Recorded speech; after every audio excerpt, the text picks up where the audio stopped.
Divyansh academy के online platform पर आपका स्वागत है। आज हम भारतीय संविधान के अंतर्गत मिनर्वा मिल्स बात 1980 के बारे में पढ़ने वाले हैं। सबसे पहले आप चैनल को सब्सक्राइब कीजिए और यदि वीडियो पसंद आए तो शेयर कीजिए। आज हम भारतीय संविधान के अंतर्गत मिनर्वा मिल्स बात 1980 को पढ़ने वाले हैं। मिनर्वा मिल्स बात सुप्रीम कोर्ट के इतिहास में एक ऐसा बात रहा जिसने न्यायपालिका और विधायिका के मध्य वर्षों से चले आ रहे शीत युद्ध को समाप्त कर दिया तथा विधायिका के विधि निर्माण की शक्ति को काफ़ी हद तक नियंत्रित किया। यदि हम बात करें इस बात के बारे में तो इस बात में एक तरफ मिनर्वा मिल्स थी जबकि दूसरी तरफ भारत सरकार थी। मिनर्वा मिल्स एक निजी कपड़ा कंपनी थी जो कि कर्नाटक राज्य में स्थित थी।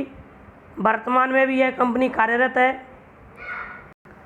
आपको समझना पड़ेगा कि मिनर्वा मिल्स मामला क्या था। बात करें हम 1980 के दशक की तो यह वह समय था जब भारत सरकार भारतीय अर्थव्यवस्था को समाजवादी अर्थव्यवस्था के साथ जोड़ रही थी और इसके तहत कई सारी बैंकों और कंपनियों का राष्ट्रीयकरण किया जा रहा था। तत्कालीन प्रधानमंत्री श्रीमती इंदिरा गांधी जी द्वारा बैंकों का राष्ट्रीयकरण किया गया, कंपनियों को अधिग्रहण कर उन्हें राष्ट्रीयकरण किया गया। इसी के तहत भारत सरकार द्वारा 1971 में कर्नाटक राज्य में स्थित मिनर्वा मिल्स कंपनी का अधिग्रहण कर लिया गया तथा कंपनी को राष्ट्रीयकरण कर लिया गया। कंपनी भारत सरकार के इस फैसले के विरुद्ध सुप्रीम कोर्ट में चली गई। इस मामले को मिनर्वा मिल्स बनाम भारत संघ के नाम से जाना जाता है। साफ शब्दों में कहें तो मिनर्वा मिल्स बात क्या था कि कर्नाटक राज्य में स्थित जो एक प्राइवेट टेक्सटाइल थी उस कंपनी को भारत सरकार ने अधिकृत कर लिया तथा उसका राष्ट्रीयकरण कर दिया। जबकि कंपनी के जो मालिक थे उन्होंने संपत्ति के मौलिक अधिकार का हवाला दिया और इसी अधिकार के तहत उन्होंने सुप्रीम कोर्ट में सरकार के इस फैसले के खिलाफ याचिका दायर की। इसलिए इस मामले को मिनर्वा मिल्स बनाम भारत संघ के नाम से जाना जाता है। अर्थात एक तरफ इस बात में कंपनी थी मिनर्वा मिल्स और दूसरी तरफ भारत सरकार थी।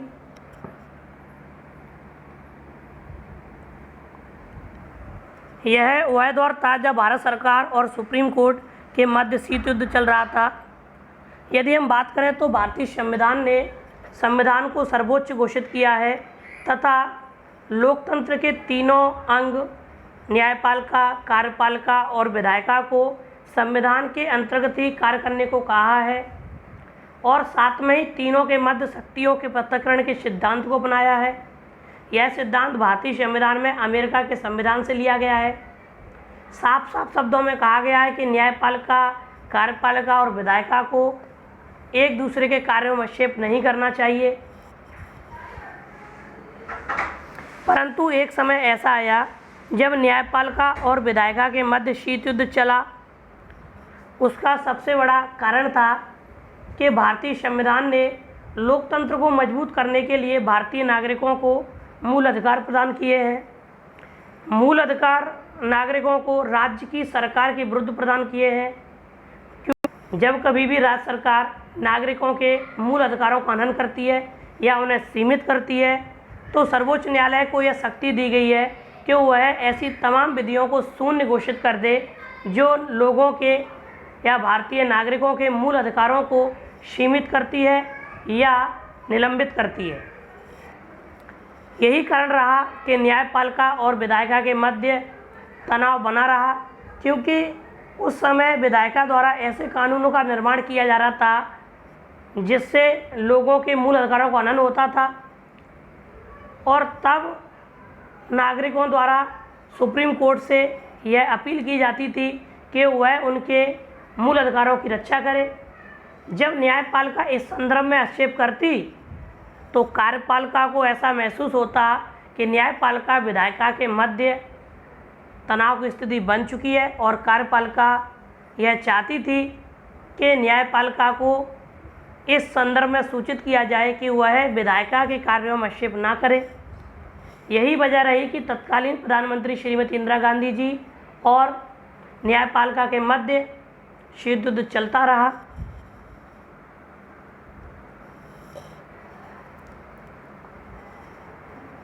यदि हम इस वाद की बात करें तो इस वाद को समझने से पहले हमें एक बात और समझना पड़ेगा। केशवानंद भारती बनाम केरल राज्य 1973 का एक मामला है, बहुत इम्पोर्टेंट मामला है।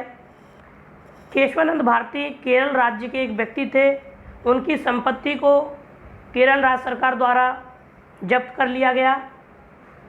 केशवानंद भारती द्वारा संपत्ति के मौलिक अधिकार का हवाला देते हुए सुप्रीम कोर्ट में याचिका दायर की गई। सुप्रीम कोर्ट में इस याचिका की सुनवाई के लिए 13 जजों की संवैधानिक पीठ का गठन किया गया। 24 अप्रैल 1973 को इस संवैधानिक पीठ ने 7-6 के बहुमत से फैसला दिया और फैसला हालांकि सरकार के पक्ष में था, परंतु इस फैसले में कि संसद संविधान के किसी भी भाग में संशोधन कर सकती है, परंतु उसे इस बात का ध्यान रखना होगा कि उसके द्वारा किया गया संशोधन संविधान की आधारभूत संरचना का किसी प्रकार का कोई उल्लंघन नहीं करना चाहिए। अर्थात संसद ऐसी किसी विधि का निर्माण नहीं कर सकती जो संविधान की मूल संरचना का उल्लंघन करती हो। तब सरकार द्वारा पूछा गया कि संविधान की मूल संरचना क्या है।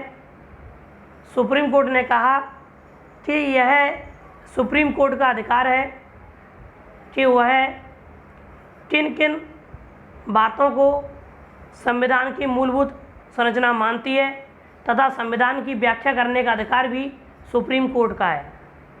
अतः सरकार या विधायिका को यहाँ पर थोड़ा बुरा लगा और इतना बुरा लगा कि विधायिका द्वारा वर्ष 1976 में 42वां संविधान संशोधन किया गया और इस संशोधन के तहत 2 महत्वपूर्ण उपबंध किए, जिसमें नंबर 1, केंद्र सरकार ने कहा कि संसद की शक्तियां असीमित हैं तथा उन्हें किसी भी कोर्ट में चुनौती नहीं दी जा सकती।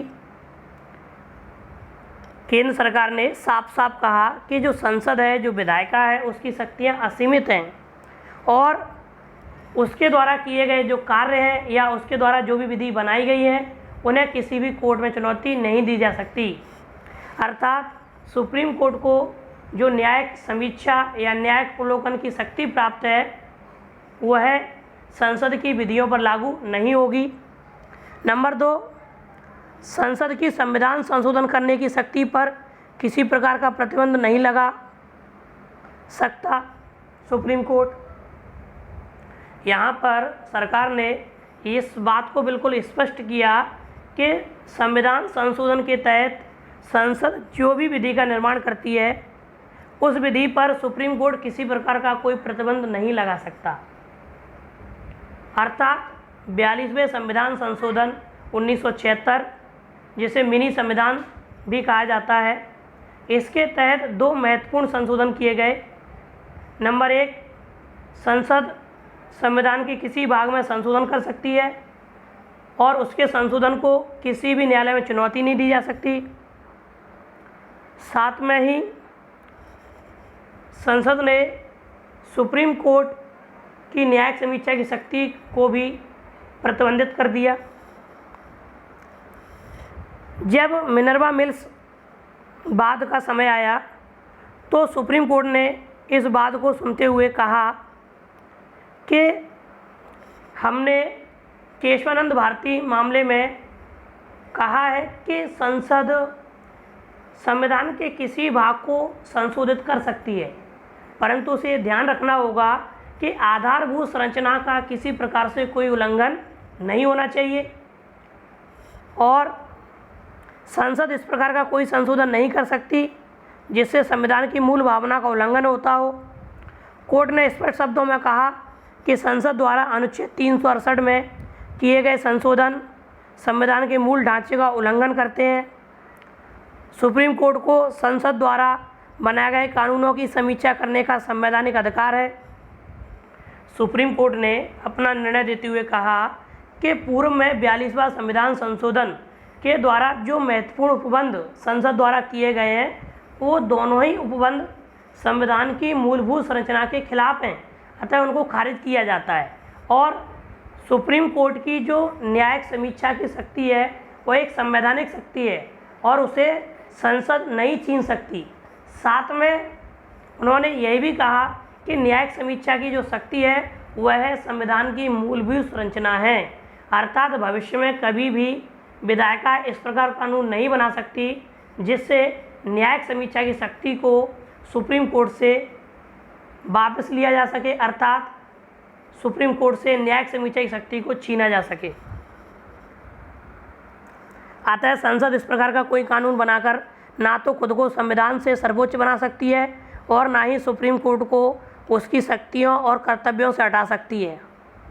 सुप्रीम कोर्ट ने निर्णय देते हुए साफ साफ शब्दों में कहा कि संविधान सर्वोच्च है, संसद ऐसा कोई भी कानून नहीं बना सकती जो संविधान से ऊपर हो, अर्थात संसद कभी भी खुद को संविधान से ऊपर नहीं समझ सकती।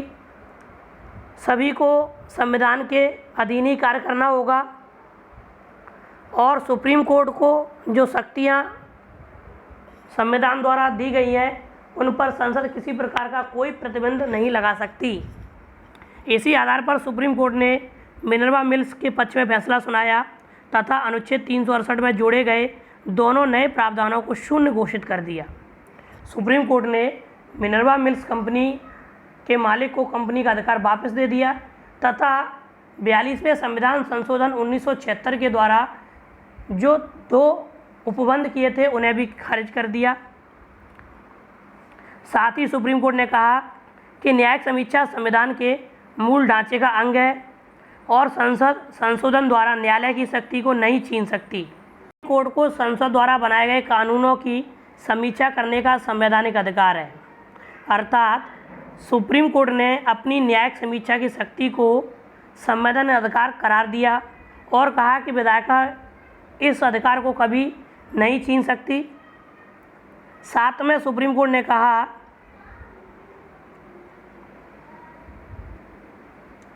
कि न्यायिक समीक्षा संविधान के मूल ढांचे का अंग है और संसद संशोधन द्वारा न्यायालय की शक्ति को नहीं छीन सकती। आगे चल के बामनराव बनाम भारत संघ 1981 के बाद में न्यायालय ने यह भी स्पष्ट कर दिया कि आधारभूत लक्षण का जो सिद्धांत है वह 24 अप्रैल 1973 अर्थात केशवानंद भारती के निर्णय सुनाए जाने की तिथि के बाद पारित होने वाले संविधान संशोधन अधिनियम पर लागू होगा। अर्थात सुप्रीम कोर्ट ने साफ साफ शब्दों में कहा कि आधारभूत संरचना का जो सिद्धांत है यह केशवानंद भारती जो निर्णय था उस निर्णय के बाद विधायिका द्वारा जो भी संशोधन किए जाएंगे उन पर लागू होगा। उससे पूर्व जो भी विधायिका द्वारा संविधान संशोधन किए गए हैं उन पर लागू नहीं होगा। अतः मिनर्वा मिल्स जो बात रहा वह न्यायपालिका की तरफ से विधायिका को काफ़ी हद तक अपने नियंत्रण में रहकर कार्य करने को कहा गया। साथ में मिनर्वा मिल्स बाद की महत्वपूर्ण घटना यह रही कि न्यायिक समीक्षा को सुप्रीम कोर्ट की संवैधानिक शक्ति माना गया और न्यायिक समीक्षा को संविधान की आधारभूत संरचना का हिस्सा माना गया।